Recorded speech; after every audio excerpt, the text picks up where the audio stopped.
Hey guys, what is up? It's Gibbs here with Vainglory, and today we're going to run through these 1.17 patch notes real quick. The first thing up is Battle Royale. It is now out in public queue, and there are some changes to it, such as you can now reroll your hero in public queue for 30 ice, the select skins in the pre-match lobby. Now, there's a speed boost from Ace that's been increased, the death clocks are shorter, so pretty much you're going to be dead like less, and you can run faster. The gold trickle and stuff has been adjusted. And now there's travel boots buff that is always active, so you can run around as fast as you want to.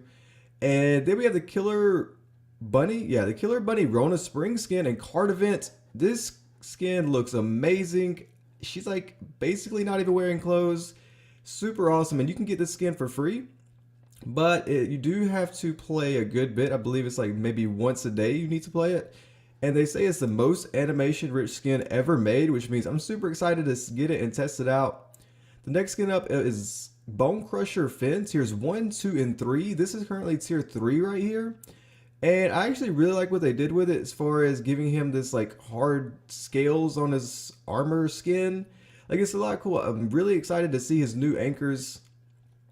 And then we have Vox tier 3 that's coming, and this looks really cool. I'm super excited to see the animations on this skin.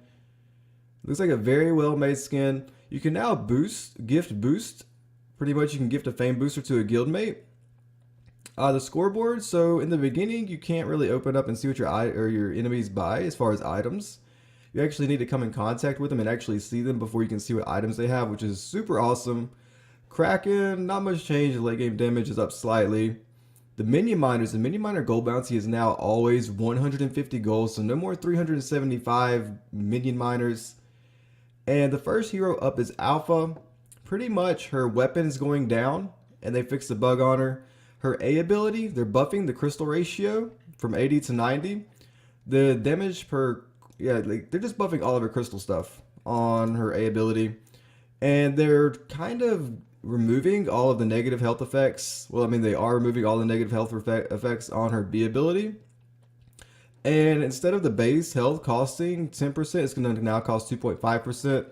But it's going to increase by 2.5 to a maximum of 3 stacks, which is like 7.5. So she's not going to be killing herself as much with her B ability when it's overloaded. Really like that. And her ultimate, the minimum movement speed is up from 0 to 30, which is going to make it a lot more fun. They're buffing her CP on that end. Catherine Stormguard reflects damage is now considered buff damage. They're reducing the cooldown on Celeste Heliogenesis. Fortress's base weapon damage is down. And his A ability, the Truth of the Tooth, they're kind of just nerfing it. Like they're kind of nerfing it slightly. And I mean, even the damage, like the damage is down 120, 180, 120, 180. So they just like it's fine until you max it out. And the speed boost, like they just slightly nerfed him. And the B ability, the bleed proc's been changed by maybe something you won't even realize. It's so small. Attack of the pack. He now gets fortified health. Fortified health. And it's really a big buff. And the wolves are down. The health on the wolves are down. Fixed the bug on him. Jewel. So she has her passive heavy plating. And it now applies to all types of damage. The shield is down to the same as the armor. And now she gains 55 and 155 armor and shield when facing the source of damage. Which is kind of cool. I like that change. Kestrel's weapon ratio is up. And her armor pierce is down.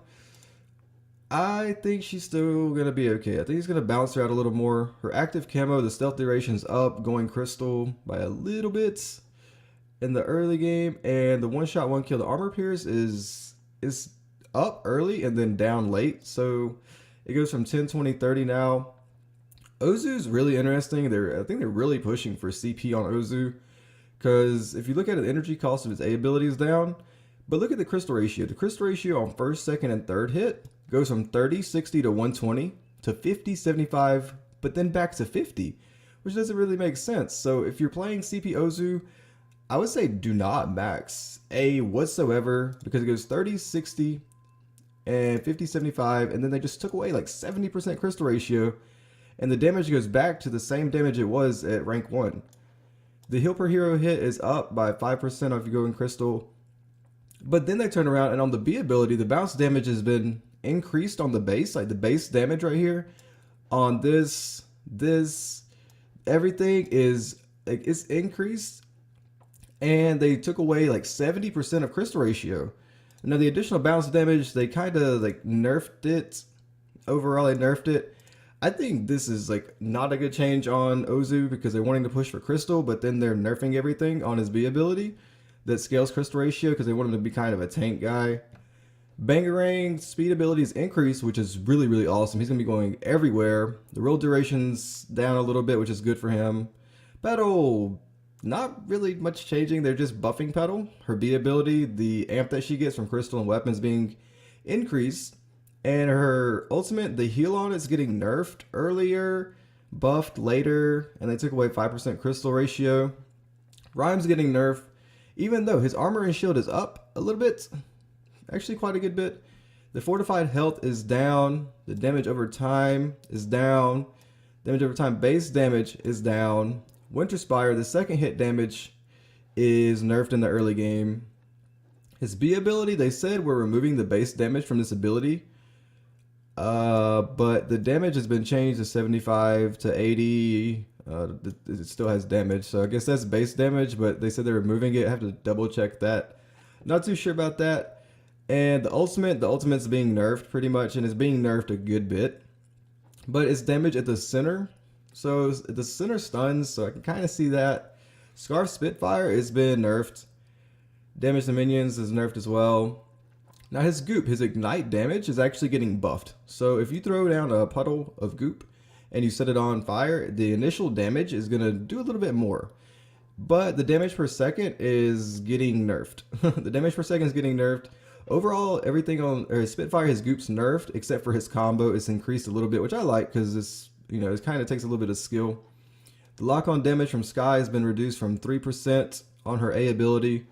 Now Vox Sonic Zoom, they fixed a bug on it, and they actually moved the silence to the second shockwave, which may not seem big, but there's no numbers involved, but it will help you reflex block this thing, which is going to be super awesome. Recommended items have been updated. Flare gun and fountain. The projectile speed is increased. The life string is being changed. If you're going against a weapon power, like if you're going against weapon power in the jungle and you want to get like a fountain first, then life string is definitely going to help you out a lot more. And breaking point, the base weapon power is up by 20. This is a nice change to breaking point, but I'm not sure we're actually going to see it used as much. We might, because that is a significant change. But those are the patch notes, you guys. Let me know what you think, and I will see you in the next video.